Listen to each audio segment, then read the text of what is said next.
Sean Payton and the Denver Broncos went into Buffalo on a cold Monday night and shocked the world, and it was more impressive than any of us even thought or probably hoped. We're going to break it down in this video. If you're new to this channel, my name is Ben, and I break down all things Denver sports. Now let's dive in. So when I say we went in and shocked the world, I quite literally mean it. That you look the pregame shows before the game even launched, and Scott Van Pelt was like, all right, let's make our picks. We're all picking Denver, right? And everyone laughed, and they all went on to pick the Broncos to lose by anywhere from the closest score that they predicted was a 5-point Broncos loss all the way up to a double-digit 21-point Broncos loss. And you just look, every single one of the experts picked Buffalo. You see 96% of picks nationally, people picked Buffalo. And so the first reason I think that this game was just incredibly impressive was that this wasn't a game where the people looked past us. The other team just looked past us, and they were thinking about hopping on a plane and flying to Germany, like a lot of people said happened with the Chiefs when we beat them. This was truly the Buffalo Bills' best shot.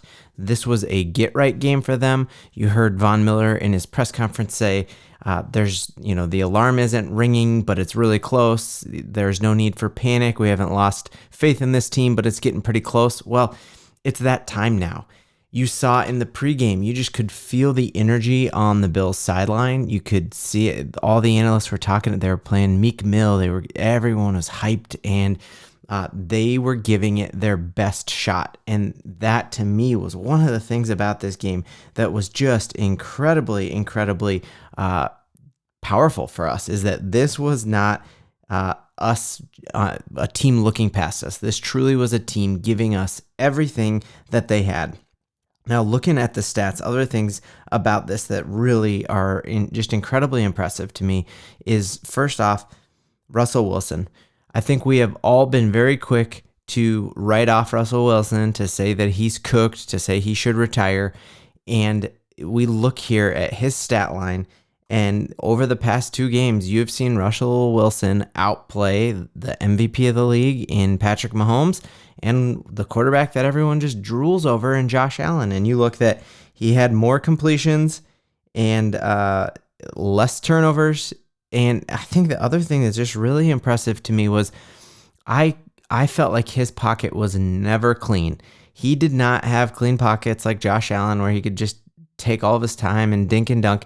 He was making quick decisions, and when he did get sacked, he had 4 sacks for 15 yards of loss. And I feel like there were times in the past when he was trying to play hero ball and he was spinning out, and he might lose 15 plays on one single sack. But the fact is, when he was getting sacked, he made the most of it. He was stepping up and stepping into danger, stepping into trouble, and just being incredibly smart with the ball in ways that we haven't seen him be smart with the ball in the past. His throw in the first half to Cortland Sutton for the touchdown was the most difficult play ever tracked since they've been doing advanced analytics and that game tracker stat thing. So we just see one of the incredibly impressive things was just Russell Wilson stepping up and playing more like vintage Russ than we've seen. I think this was the best game we've seen out of Russell Wilson in a Broncos uniform. And I just think, looking at this, we were committed to the run. We ran it more than we passed. We ran it 38 times, and we passed it. What is his 29? And it was not.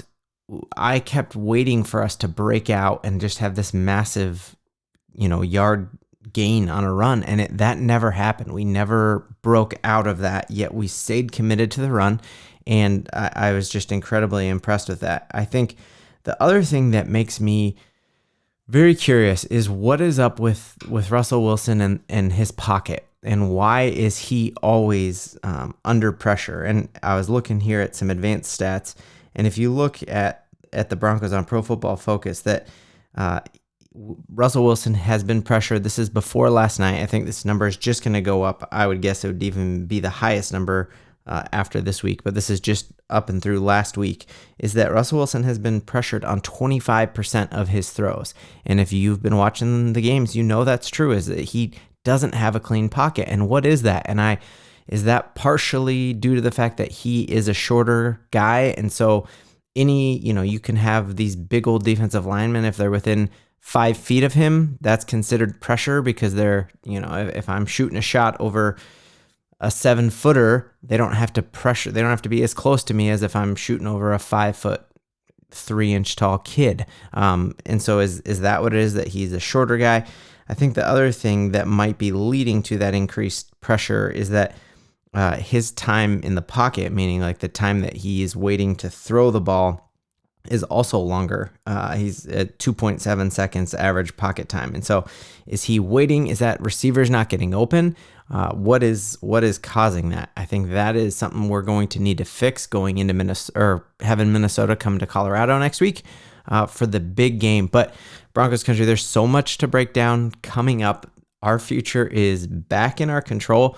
We have gone from a less than 1% chance of making the playoffs when this channel started at 1-5 to now we are at like a 14% chance of making the playoffs with all the teams in front of us. We still have a chance to play and to beat. And so I would love if you would like and subscribe, be along for this journey, because the Broncos are making the playoffs. I've been saying that for 4 weeks, and I hope you're with me.